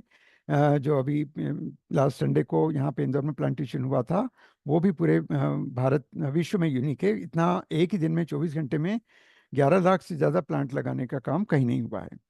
इस तरह से जो नेशनल अवार्ड्स हैं ई गवर्नेंस के, वो भी इंदौर को मिलते रहे हैं। और कई तरह से अवार्ड यहाँ मिले हैं। और ये एक ऐप जो 311 ऐप बनाई गई है, ग्रीवेंस रिड्रेसल मैकेनिज्म है, ये मोबाइल ऐप है। और इस ऐप में आप किसी तरह की भी कंप्लेन बुक कर सकते हैं, कचरे की गाड़ी के बारे में देख सकते हैं, जो भी चाहे नगर निगम से संबंधित जानकारियां हैं वो इस ऐप पे मिल जाती है। और इसमें आप कंप्लेन ऑन साइट कर सकते हैं, तो आपकी लोकेशन वाइज फोटो वगैरह वहाँ चले जाएगा, और वहाँ जो बैठा कंप्लेंट देखने वाला है वो उसको देख के तुरंत उसका रेमेडीज का वो करेगा, उसको हल करने की, समस्या का निदान करने की कोशिश करता है। ये वेस्ट टू वेल्थ की बात है। इंदौर सिटी ने काफ़ी कार्बन क्रेडिट से भी काफ़ी रेवेन्यू अर्न की, 9 करोड़ से ज़्यादा रेवेन्यू अर्न की है। और 3 प्रोजेक्ट जो वेरीफाई कार्बन क्रेडिट के रूप में किए गए हैं। और कार्बन क्रेडिट ने करीब ये एक बहुत बड़ा नाम किया है। इतना वेस्ट टू वेल्थ के रूप में दूसरे सिटी में इतना काम नहीं हो पाया है। ये एक्सटेंडेड प्रोड्यूसर रिस्पॉन्सिबिलिटी के रूप में भी इंदौर ने काम किया है, और इसमें भी काफ़ी रिसाइकलिंग के माध्यम से उसमें भी रेवेन्यू अर्न की है, क्रेडिट अर्न की है। ये हम देखें, वे फॉरवर्ड है, zero landfill city, allowed only drain silt and dust of street sweeping. इसके अलावा कोई भी चीज़ यहाँ पे डंप नहीं होती है, किसी भी तरह का मटेरियल वेस्ट नहीं होगा। जो वेस्ट वहाँ डंप हो रहा है वो धीरे धीरे वो वापस से वहाँ पे प्लांटेशन हो जाएगा, तो वो फिर यूजफुल हो जाएगा, यानी कि जीरो वेस्ट हो जाएगा। Creating more zero waste ward in the city. धीरे धीरे हमने पहले 2 वार्ड को जीरो वेस्ट किया था, बाद में उसकी संख्या बढ़ा दी गई। फिर lower per capita waste reduction, यानी जहाँ पे पर कैपिटा वेस्ट रिडक्शन है उसको कम करने की कोशिश की गई। जहाँ पे आप अभी जैसे 1200 मेट्रिक टन कई समय से चला आ रहा है, वो बढ़ नहीं पाया, जबकि पॉपुलेशन हर साल बढ़ रही है। तो हमने वेस्ट को रिड्यूस किया, वेस्ट को बढ़ने नहीं दिया। नहीं तो ऐसा होता तो अभी हमारा वेस्ट का जो क्वांटिटी है वो ये करीब 4-5 साल पहले से यदि 1100 और 1200 के बीच में चल रही है। यदि आप इतनी पॉपुलेशन बढ़ गई है इतने इन सालों में, 6-7 सालों में, तो अभी वेस्ट कम से कम 2000 मेट्रिक टन हो जाता। पर उसको रिसाइकलिंग के माध्यम से, रिड्यूस करने के माध्यम से हमने उसको भी रिड्यूस किया है। AQI को भी हमें 50 से कम लाना है, उसके लिए भी हमने काफ़ी काम किया है। और अभी हमने AQI करीब 80 के आसपास हम ले आए हैं। और अभी 25-26 तक, 2025-26 फाइनेंशियल ईयर तक इंदौर के AQI को 55-60 के बीच बिलो लाना है। उसके लिए हम लोग काम लगातार कर रहे हैं। और जो सिंगल यूज प्लास्टिक को फेज आउट करने का भी काम किया है, बहुत ज़्यादा स्ट्रिक्ट हैं, बहुत ज़्यादा एक्शन होती हैं वहाँ पे। जो प्लास्टिक शॉप्स हैं उसमें बहुत काफ़ी पेनल्टी की जाती है। यदि कोई बायोमेडिकल वेस्ट भी कहीं डस्टबिन के आसपास या कहीं सिटी में डाल देता है, या उस डस्टबिन में डाल देता है जो म्यूनसिपल वेस्ट की गाड़ी है, तो उसको बहुत बड़े बड़े फाइन किए जाते हैं, 25,000, 10,000 ऐसी पेनल्टीज लगाई जाती हैं। ये देखिए, 7 टाइम में जो राष्ट्रपति इंदौर आई थी, इंदौर में आकर उन्होंने मुख्यमंत्री को और कैबिनेट मंत्री को, महापौर और सांसद के सामने जो पुरस्कार है वो दिया गया था, क्लीनेस्ट सिटी ऑफ इंडिया का। ये आप देखिए, 2017 का पहला पुरस्कार, 18, 19, 20, 21 और 22 में लगातार जो पुरस्कार मिले हैं। ये हमारे मॉनिटरिंग स्टेशन हैं जो CAQMS लगे हुए हैं, करीब 7 CAQMS continuous ambient air quality monitoring station Indore में लगा रखे हैं।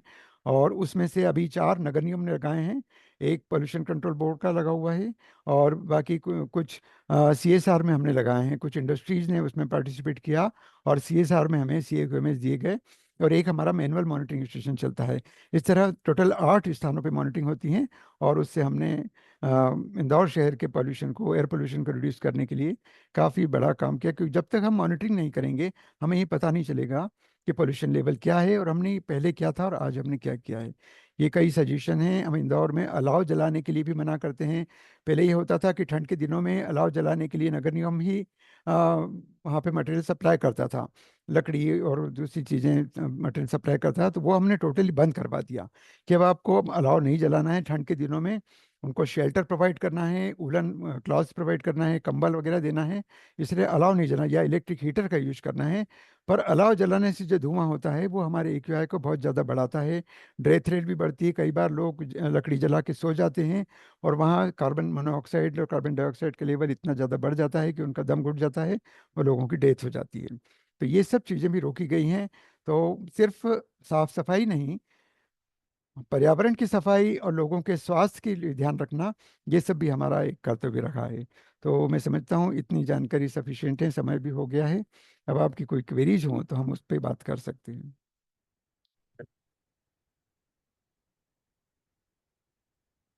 Thank you sir.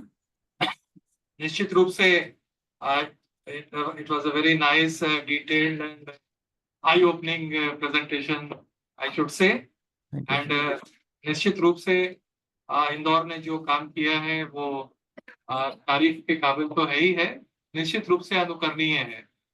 उसका अनुकरण कर हम अपने दूसरे शहरों को भी उस लेवल तक ला सकते हैं। तो मैं अनुरोध करना चाहूंगा हमारे पार्टिसिपेंट से, बोथ ऑनलाइन एंड ऑफलाइन, अगर आपके मन में कोई सवाल, कोई जिज्ञासा, कोई सुझाव हो तो you are free. Online participants, you can raise your hands on the computer. और आप सभी जो ऑफलाइन है, अगर मन में कोई बात आती हो तो आपका स्वागत है।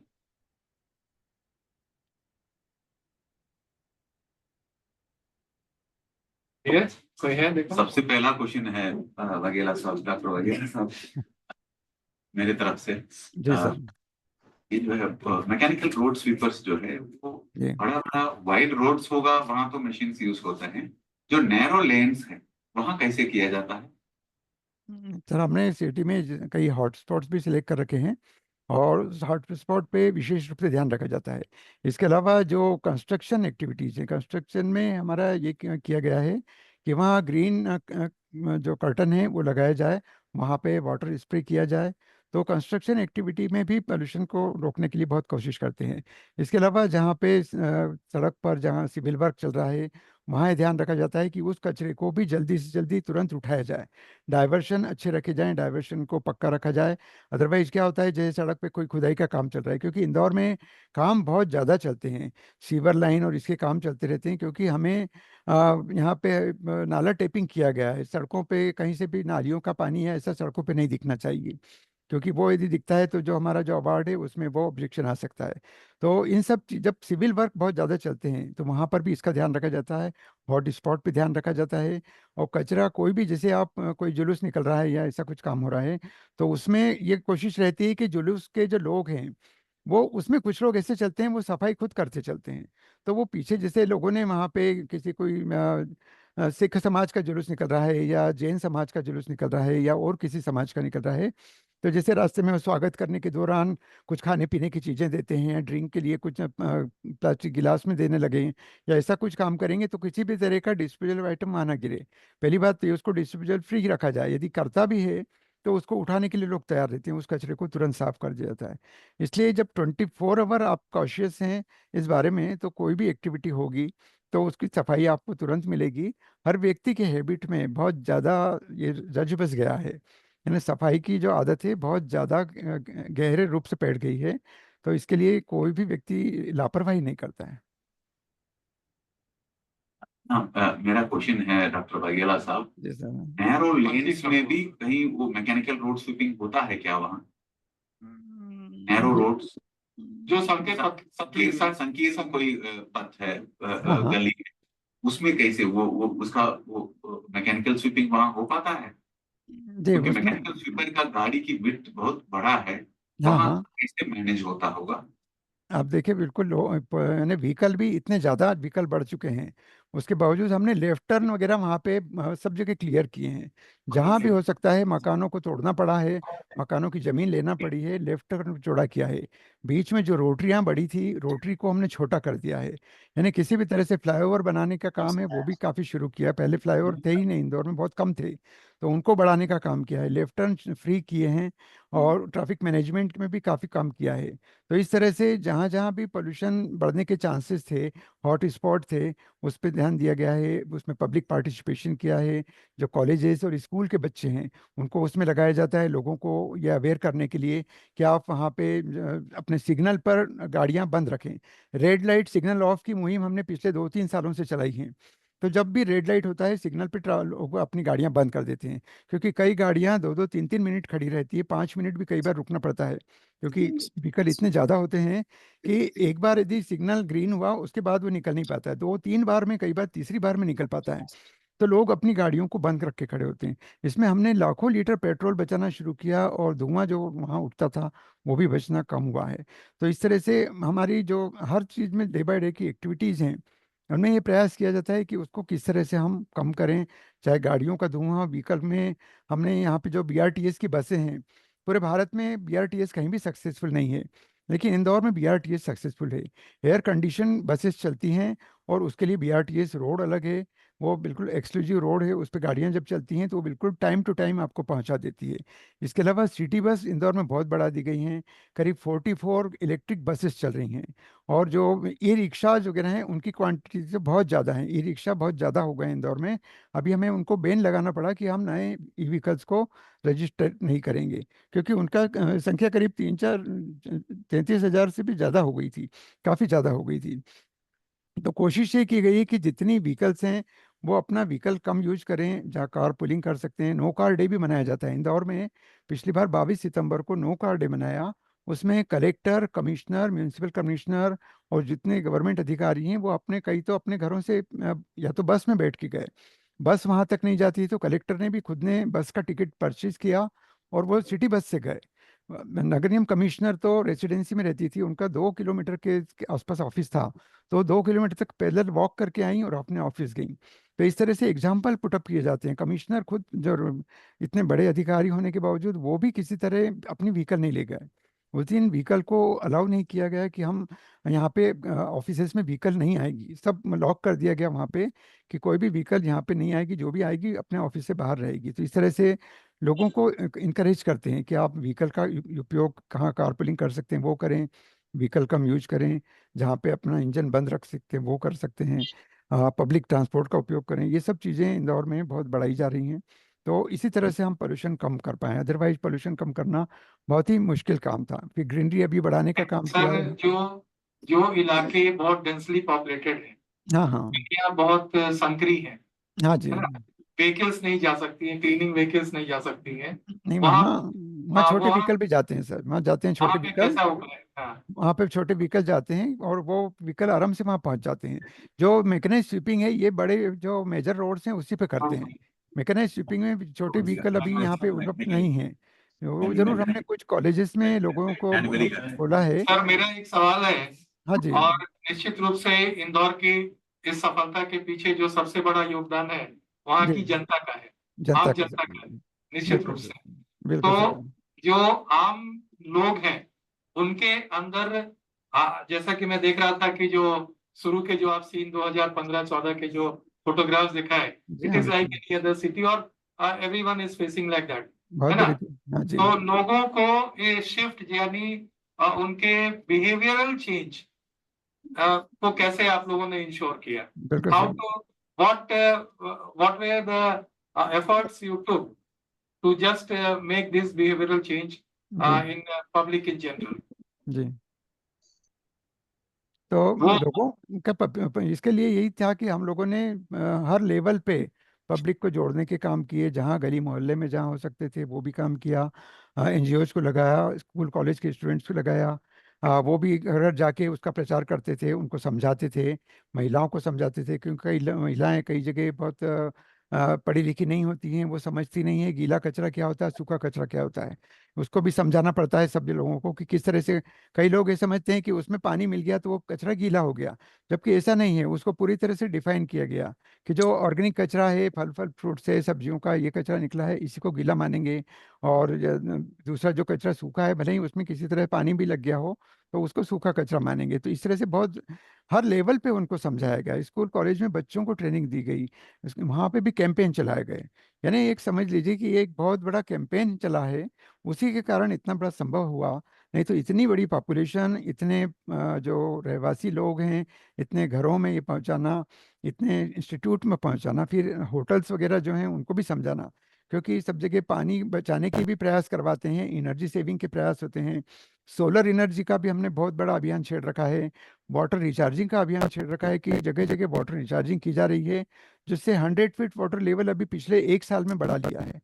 जो पहले काफ़ी कम हो गया था, वो अभी वाटर लेवल काफ़ी बढ़ गया है इंदौर में, काफ़ी अच्छा ऊपर पानी ऊपर आ गया है। अदरवाइज यहाँ 700 के आसपास वाटर लेवल नीचे चला गया था, 700 फीट तक। तो उसमें भी कमी लाने में हमने कोशिश की है। तो जब ये सारे काम एक साथ होते हैं तो हम सफाई जरूर रखेंगे। छोटी छोटी गलियों की बैकलेन का मैंने आपको वो फोटो नहीं दिखा पाया।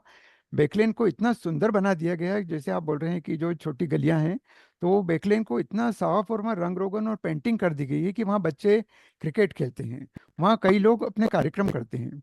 हमने जो ये नदियां थी, जो नाले थे, नाले को जब ड्राई किया, वहाँ नाले में गंदा पानी और सीवेज बहता था। जब उनको सुखा दिया गया तो उस नाले में लोगों ने क्रिकेट खेला।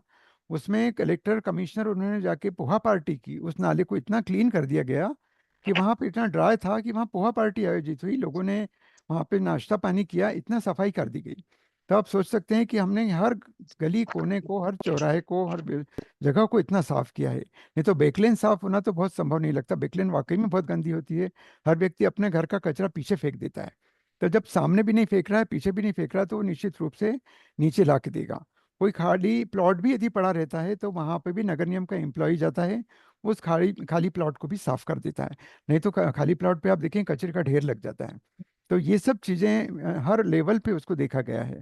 तो कहीं पे कचरा किसी रूप में नहीं दिखेगा। जो टीम सर्वे करने आती है वो चुपचाप आती है, आप जानते हैं कि वो बताती नहीं है, बिना बताए आ जाती है, कई बार समय के पहले आ जाती है, और वो जाके गली गली में अपने फोटोग्राफ लेके दिल्ली तक भेज देती है। तो इन सब चीज़ों को मैनेज करना इतना आसान नहीं हो पाता। उसके लिए ज़रूरी है कि हम लोग हमेशा अलर्ट रहें, हमेशा अलर्ट मोड पे रहें, कि 365 दिन ये माने कि हमारा तो सर्वे होने वाला, कल ही सर्वे आने वाला है। तो इसलिए वैसा रहें। नहीं तो नॉर्मली होता है कि ऑडिट टीम आती है, उस समय हम 2-4 दिन में या एक सप्ताह में सब काम करते हैं। पर यहाँ इंदौर में ऐसा नहीं है, यहाँ लगातार काम चलते हैं और इसी कारण नंबर 1 आ पाते हैं। Thank you Neeraj. I could see one real that. Executive officer हाँ हाँ बोलो। यो हाटा पूछना चाह रहे थे आप? हाँ हाँ Sir, हाँ hello, good. Sir, I have one question. Sir, my question is regarding urban forestry. Sir, क्या SOP अपनाया गया था आपके इंदौर के द्वारा फॉर अर्बन फॉरेस्ट्री से रिलेटेड? क्या SOP था सर इंदौर में? जो हमारे यहाँ इंदौर में जो देखा जाए तो उसमें सबसे जगह बड़ी नगर निगम इंदौर में है, और उनकी रिस्पॉन्सिबिलिटी है कि जितनी अर्बन एरियाज में जहाँ जहाँ भी ऐसे वो हैं, उन पॉइंट्स को सिलेक्ट किया जाए। तो उसके लिए हमने वार्ड वाइज जो व्यवस्थाएं की हैं, जोनल ऑफिसर वाइज व्यवस्थाएं की हैं, और रूटीन इंस्पेक्शन। यानी आप देखिए कि कमिश्नर यदि सुबह 5:30 बजे उठकर घूमते हैं, तो ये एक बहुत बड़ा वो है कि एग्जाम्पल है कि ऐसा किसी दूसरे शहर में नहीं होगा। जब सभी लोग इतने अलर्ट मोड पे रहें तो किसी भी तरह से कोई प्रॉब्लम नहीं है। फाइनेंशियल जो प्रॉब्लम आती है उसके लिए हमने ये किया है कि कचरा कलेक्ट करने के लिए दुकानों से और घरों से सबके लिए अलग अलग रेट फिक्स किए हैं। उससे हम उसका पैसा लेते हैं, तो उसका जो पैसा आता है वो पैसा इसी काम में खर्च किया जाता है। इसके अलावा जो जैसे सीएनडी वेस्ट है, सीएनडी वेस्ट को भी जब कचरा हम कलेक्ट करवाते हैं उसका भी पैसा हम रेवेन्यू कलेक्ट करते हैं, और उससे भी नगर निगम को काफ़ी रेवेन्यू अर्न होती है।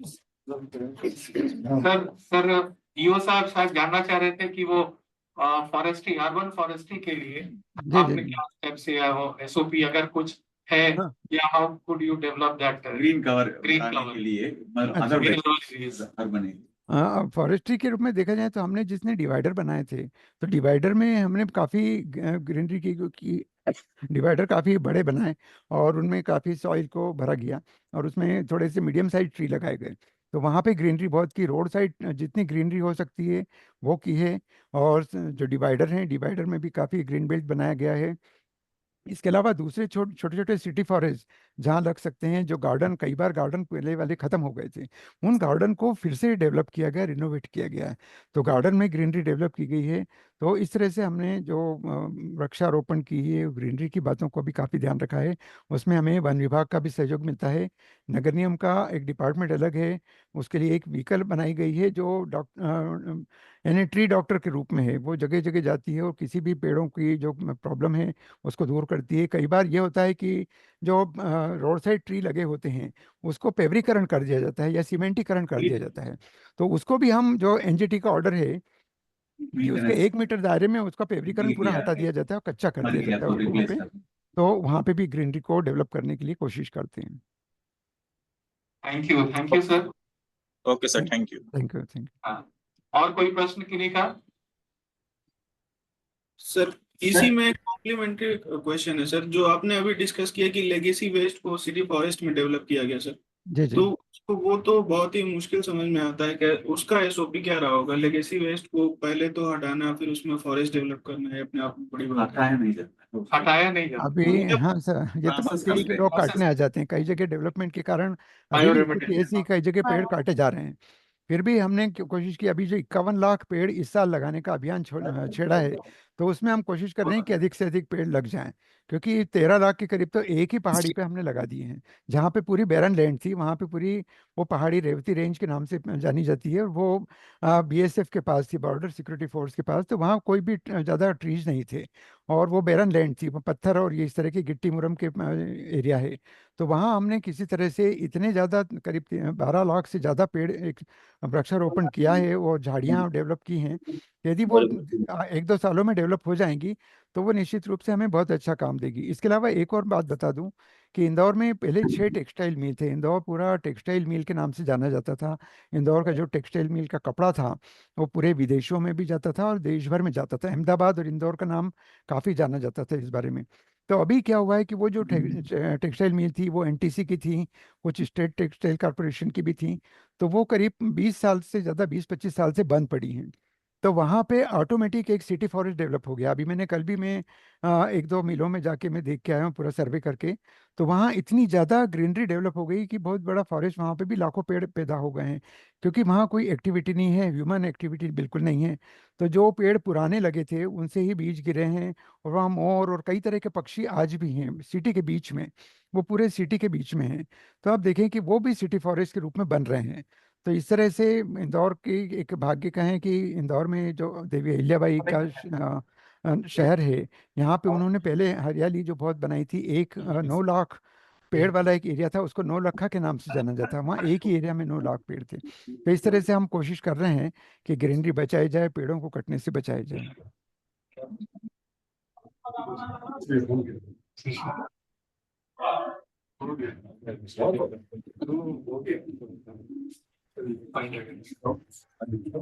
Thank you. तो एक बार जोरदार तालियां डॉक्टर बहुत बहुत के लिए। धन्यवाद सर, बहुत बहुत धन्यवाद। और now I would like to invite once again our member secretary sir for participants put on their cameras. उतना बहुत ज्यादा है 250 sir for your comments on the way forward, how to move forward on solid waste management, and of course सर्वप्रथम मैं about all things. Thank you doctor Naveen साहब। सर्वप्रथम मैं doctor DK Vaghela साहब, जो former head regional laboratories Madhya Pradesh state pollution control board को, आपको भी सर बहुत बहुत धन्यवाद। स्टेट पोल्यूशन कंट्रोल बोर्ड की ओर से, पर्यावरण वन एवं जलवायु परिवर्तन विभाग बिहार सरकार की ओर से आपको मैं बहुत बहुत धन्यवाद ज्ञापित करता हूँ। डॉक्टर वघेला साहब, आपने अपना वैल्यूबल टाइम देके हम लोग को ऐसा एक इंटरेस्टिंग एक टॉपिक पर आपने लाइट शेड किया है कि जो है इंडोर सिटी का एक हमेशा एक मॉडल के तौर पर देखे जाते हैं म्युनिसिपल सॉलिड वेस्ट मैनेजमेंट। तो उसमें आप लोगों का भी बहुत काफी एक्टिव रोल हम देख रहे हैं, इसमें आपने भी रोल प्ले किया। सबसे सर्वप्रथम म्युनिसिपल अथॉरिटीज का इतना डेडिकेशन कमिटमेंट है कि वो सुबह 5:30 बजे जाके उसको इंस्पेक्ट करना, और इसमें हर एक पहलू जो इसका सॉलिड वेस्ट मैनेजमेंट हो या एनवायरमेंट रिलेटेड का हो या क्लीन एनर्जी के बारे में हो या वेस्ट टू वेल्थ के बारे में हो या वो वेस्ट प्रोसेसिंग का है, सेग्रीगेशन है, फर्दर सेग्रीगेशन का फैसिलिटीज क्रिएट किया गया है, ultra modern facilities, centralised facilities created है। ये सब देखने में रियली जो है ये एक तरह का एक टेक्स्ट बुक एक मॉडल है। तो उसको देख के वो जो है कोई भी जो है उसको एमुलेट करने से ही इतना ही काफी है। हमको एक इस सेक्टर में हम डेवलप करने के लिए कोई विदेश में जाके देखने की जरूरत नहीं है। अपने ही देश में इस तरह का एक उदाहरण आपने सेट किया है, इसके लिए बहुत ही परिश्रम लिया गया होगा वहाँ का सभी अथॉरिटीज द्वारा। उसके लिए हमारे तरफ से बधाइयाँ।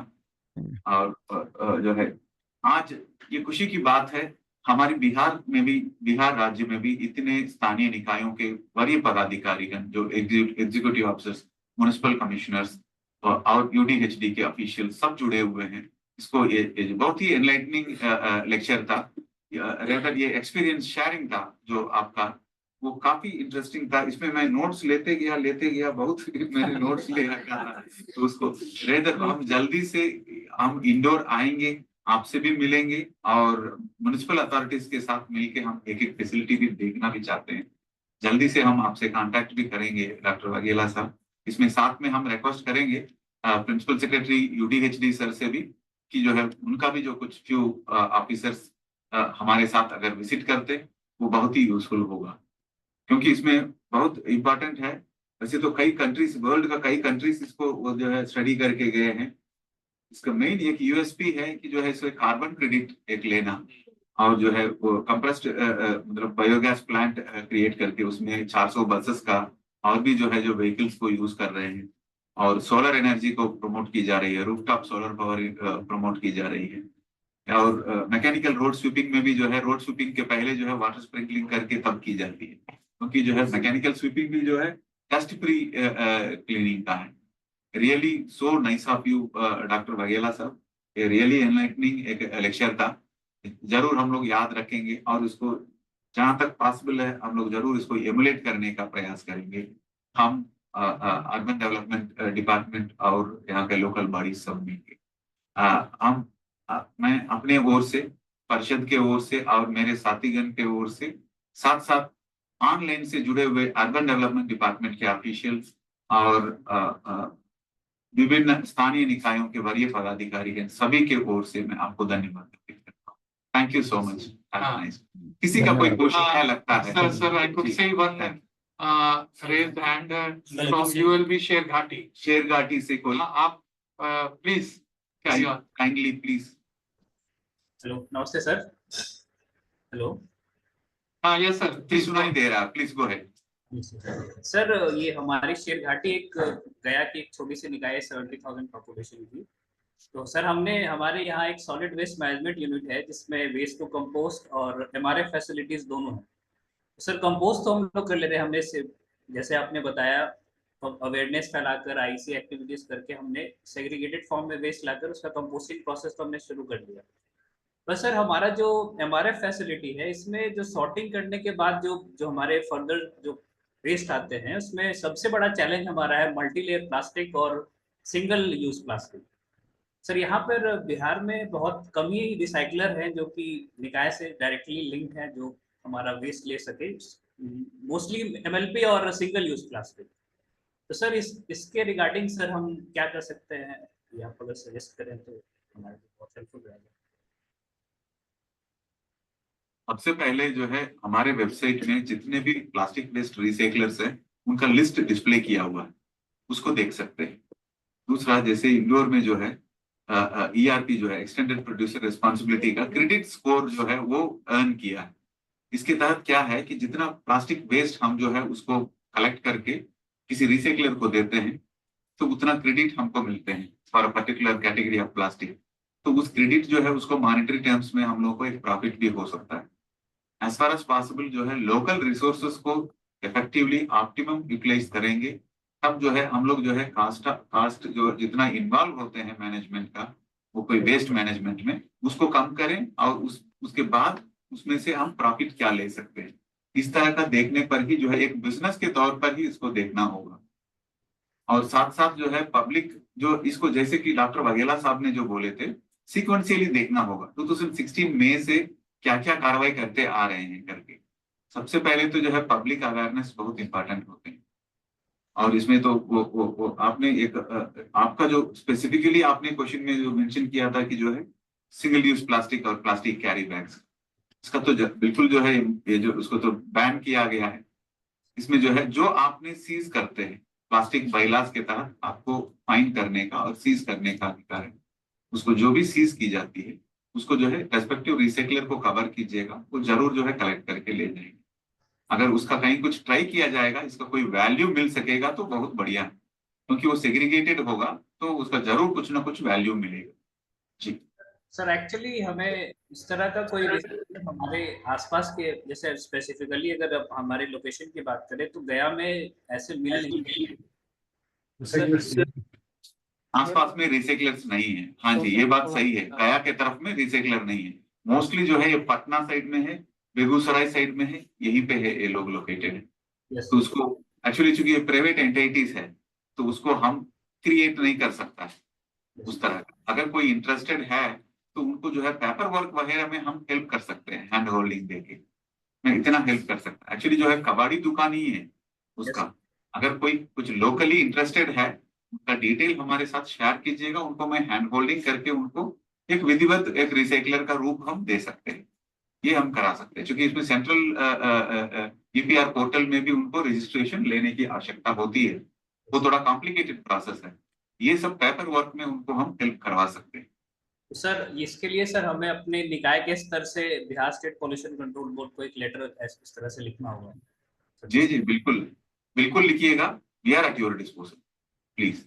ठीक है, थैंक यू। एक्चुअली शेरघाटी में आपका म्युनिसिपल सॉलिड वेस्ट मैनेजमेंट का अच्छा स्कोप है। एक्चुअली नॉर्थ बिहार में क्या है, वाटर लॉगिंग इश्यू है, और वो जो है वो वहाँ बहुत बहुत डिफिकल्टीज है, वाटर लॉगिंग के चलते, वाटर टेबल ऊपर रहने के चलते कई सारे प्रॉब्लम होते हैं। और वहाँ साउथ बिहार में क्या है, ग्रेडियंट रहते हैं, तो इजीली वाटर जो है डिस्चार्ज हो जाते हैं, कंप्लीटली आपको ड्राई वेस्ट मिलेंगे अच्छा से।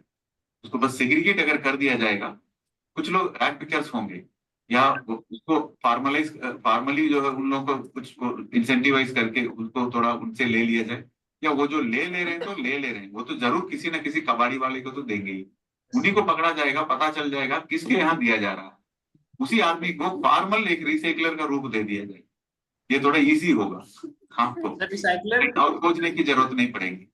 हमने मतलब छोटे मोटे जो हमारे रिसाइकलर या जो होलसेलर या रिसाइकलर है उनसे जी। हमारा टाइप है, वो कुछ जैसे हमारा जो पेपर और कार्डबोर्ड वगैरह है ये तो सर हमें दे रहे जी। हैं बॉटल वगैरह, बट हमारा जो मेन चैलेंज था वही सर मल्टी लेयर प्लास्टिक और single use multi layer plastic जरूर जो है, इसलिए जो है रैक पिकर्स जो है मल्टी लेयर प्लास्टिक को प्रेफर नहीं करते हैं, क्योंकि उनको 1 किलो जुटाने में बहुत वॉल्यूम हो जाता है ज्यादा, इसलिए पेट बॉटल का ज्यादा करते हैं और रेस्ट अदर प्लास्टिक्स का करता है। मिल्क पाउचेस वगैरह का वैल्यू थोड़ा ज्यादा है, जो फूड ग्रेड प्लास्टिक है उसका थोड़ा वैल्यू ज्यादा है।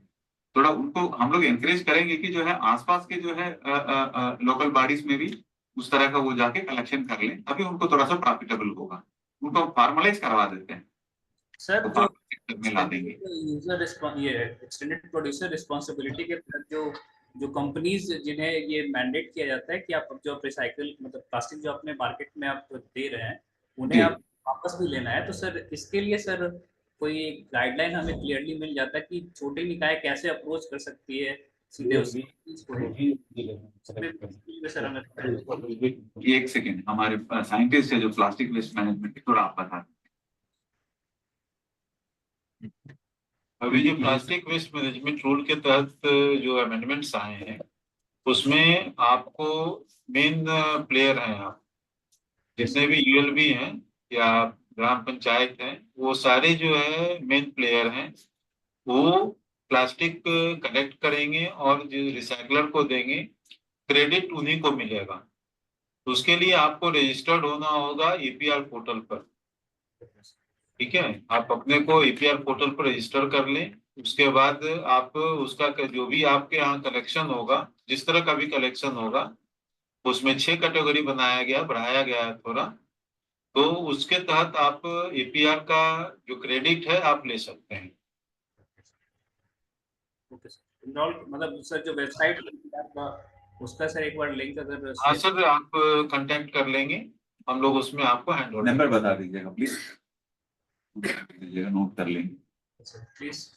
97 97 710 710 234 234 86 86 जी। तो सर नाम क्या होगा? मेरा नाम वरुण कुमार हुआ, परिषद विश्लेषक सभी मनोज कुमार वरुण कुमार ग्रुप है वरुण कुमार ARUN अरुण।